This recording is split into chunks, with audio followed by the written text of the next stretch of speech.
I've been watching a little bit more Critical Role recently. If you don't know what Critical Role is, pause this video, go to YouTube and type in Critical Role, and you will find some nerdy voice actors who do a wonderful job of playing Dungeons and Dragons together. It's very entertaining. But in this video, I'm going to give you 3 tips on how to have fun playing Dungeons and Dragons like they do on Critical Role. Now, these tips are actually not going to be about audio or visual production or the minis they use. The tips are not going to be about Matt Mercer or the DM or the Matt Mercer effect. These tips are actually going to be targeted at players, people who play role-playing games like Dungeons and Dragons. So if you are a player, this video is for you. If you are a dungeon master, go ahead and share this video with your players. Before I get started, I have some links below with stuff I've made. But that's it. Let's get started. So in Critical Role, by now you've seen at least one episode. They have a super fun time playing Dungeons and Dragons, and it is incredibly entertaining. One of the things that I see a lot online, or I hear from people I talk to, even some of my players, is something along the lines of, I want to do what they do on Critical Role. And while there are some things that dungeon masters can do to get a game that is similar to what you're watching on Critical Role, I think it's even more important that players do these 3 things, because if you can do these 3 things, your game is going to be fun in a similar way to what they do on Critical Role. So the first thing that players need to do to have fun like they do on Critical Role is to use what I call story-forward role-playing.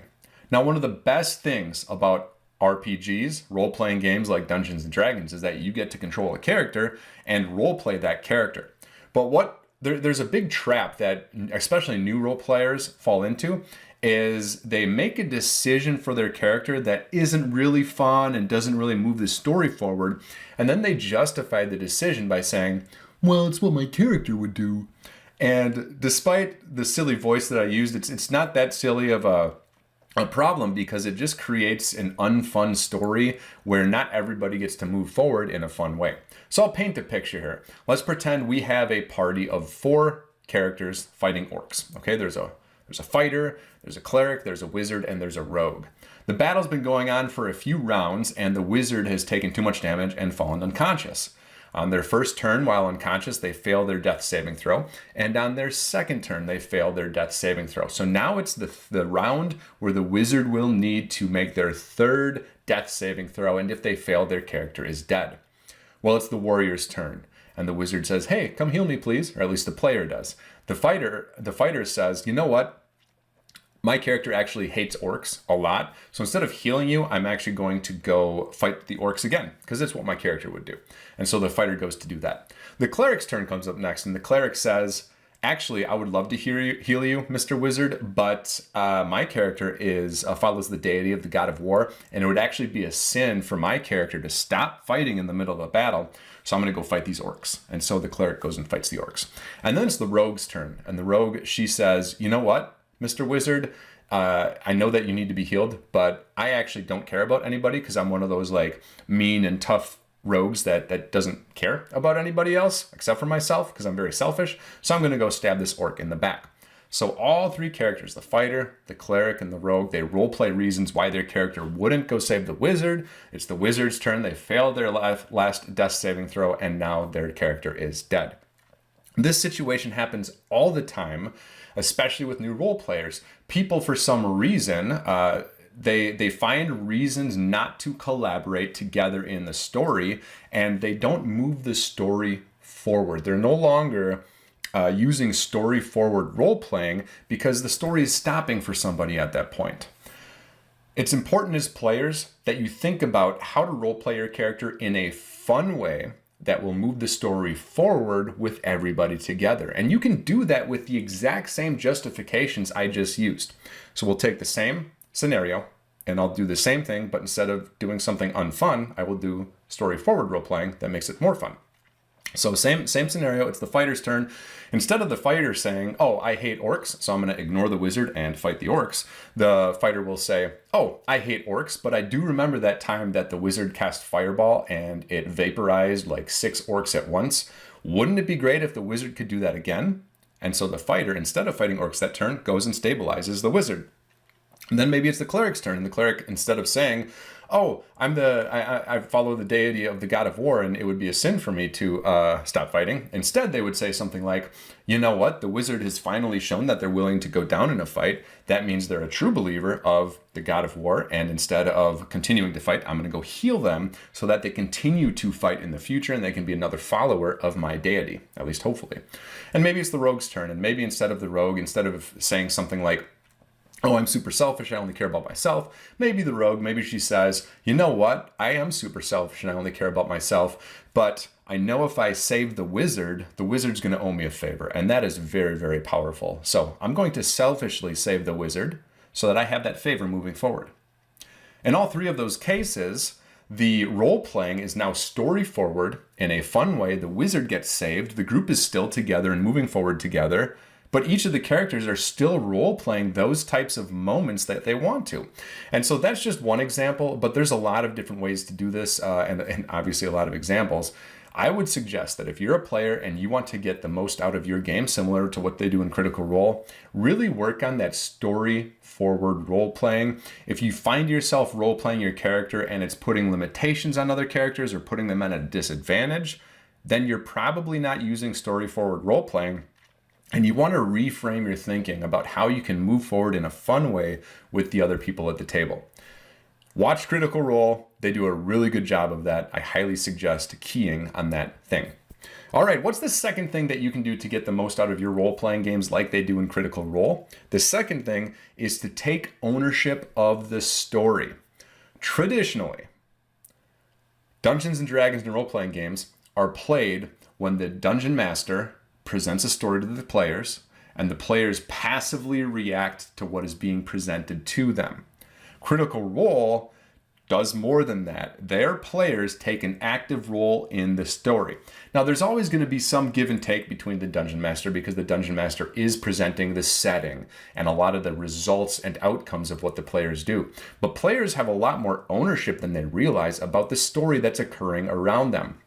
And in Critical Role, almost every single session, there are these huge scenes where it's 15, 20, 25 minutes of players interacting with one another, and Matt Mercer is not saying a word. And that is one of the reasons why Critical Role is amazing to watch. It's super entertaining, and they have a lot of fun because the players take an active role within the story. Now, how can you do that at home? Is probably what you're asking, because you are probably not a trained voice actor or a trained storyteller or a trained improv artist, which most of the cast of Critical Role are. And there's two tips I would give to you. The first tip is something that a lot of dungeon masters use anyways when they create and prepare materials, and it's just to steal from media around them. All right. When I prepare my sessions for my players, I'm not trying to create an original story necessarily. What I do is I draw an inspiration from stories that already exist, and then I use that to fit within whatever story we're telling at the table. So for example, if I'm looking for a character to betray the players, I think to myself, okay, what are some stories where I've seen betrayal happen in the story? And maybe I think about Indiana Jones and how in, which one was it? The third one, the good one. I can't remember the name, Last Crusade. It is the character who is closest to Indiana Jones who ends up becoming the betrayer at the end of the movie. And so I'm going to use that in my characters. I'm going to introduce an NPC who seems really friendly and sends them on the quest, but actually they have some nefarious reasons behind it, and they're the one that betrays the characters at the end. I use media to inspire what I build for role-playing games, and I think players can do the same. So even if you're not a trained voice actor, or you're not a trained storyteller, or you're not a trained improv artist, you can still look at the stories around you and figure out how to take ownership of the story of your character using that as inspiration.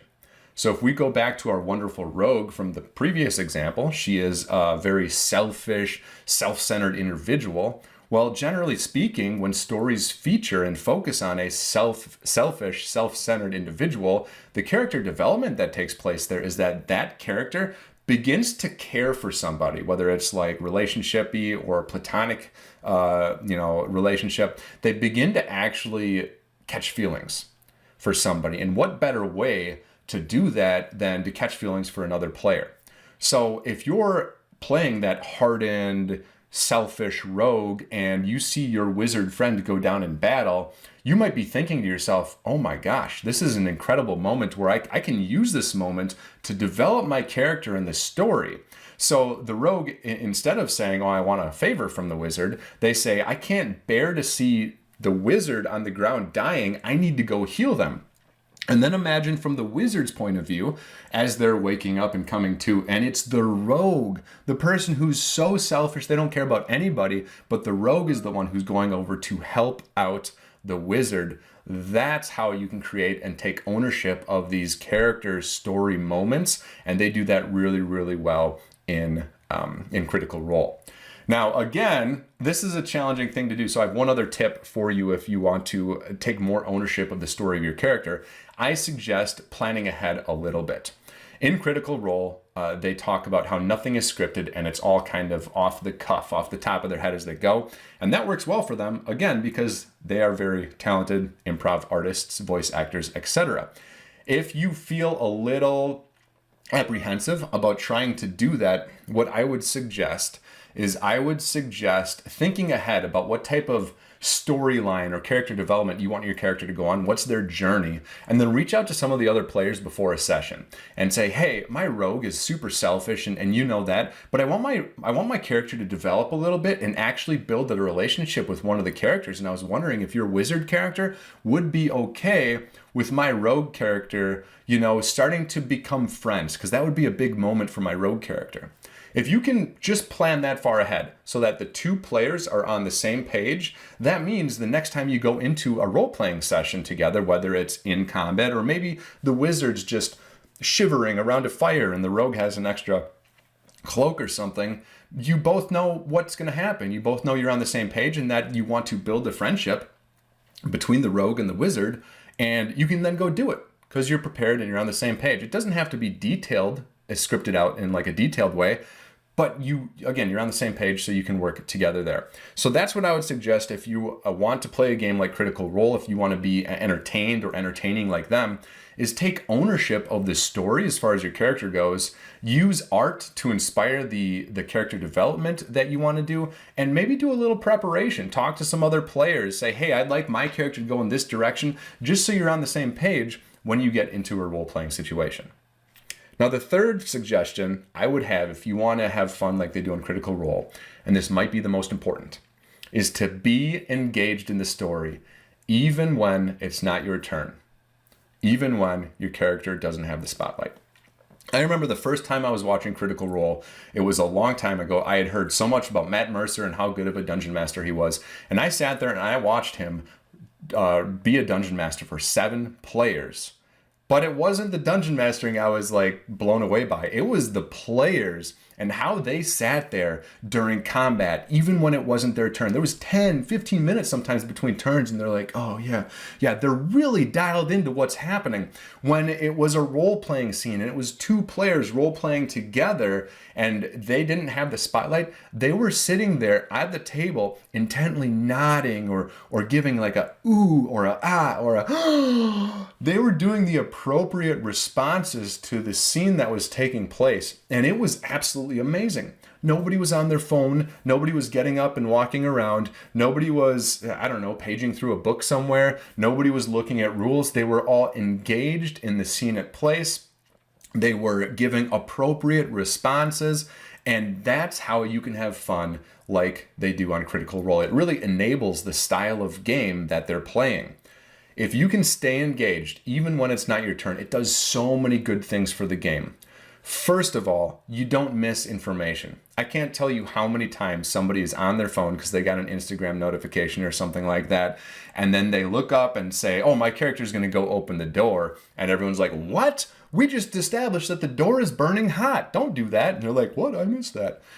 If you can stay engaged in the game, you're not going to miss things. You're going to understand the game better. You're going to understand the motivations better, and you're going to spend less time trying to clarify what has happened in the past. That just makes things way more fun. But on top of that, if you can stay engaged in the game and there's a really dramatic scene taking place where the rogue and the wizard are finally becoming friends, that's the first friend the rogue has ever had, everybody else at the table will be appropriately amazed and say, oh my gosh, the rogue, she has a friend. We never thought this happened. Oh, this is so amazing. You know, you can emote and react appropriately to these really fun scenes that are happening. And that's something that you're totally going to miss at your table, especially if you're not in the spotlight. So I cannot emphasize this enough. If you want to have fun and play games like they do on Critical Role, you need to be engaged at the table when it's not your turn, when you don't have the spotlight for your character, and you need to be a vocal audience member. You need to show the people who do have the spotlight, show the people whose turn it is, how invested you are and how entertained you are in the game that's going on. So that is how you can have fun like they do on Critical Role. There's 3 things I would suggest. Number 1, use story-forward role-playing when you justify what your character actions are based on your role-playing. Make sure it's in a way that's moving the story forward in a fun way for everybody. Number 2, take ownership of your character's story. Don't just passively receive the entertainment from your Dungeon Master. Go out, think about what type of story arc you want your character to go on. Do some preparation, talk to some other players and say, hey, can we get on the same page about this so we can act that out later? And then number 3, be engaged even if it's not your turn, even if your character is not in the spotlight. Anyways, I hope this helps. Please share it out to your players if you are a Dungeon Master, and if you are a player, hopefully this helps you get more out of your games. If you're interested in other things I do, the links are down below. Thank you so much for watching, and I'll see you in the next video.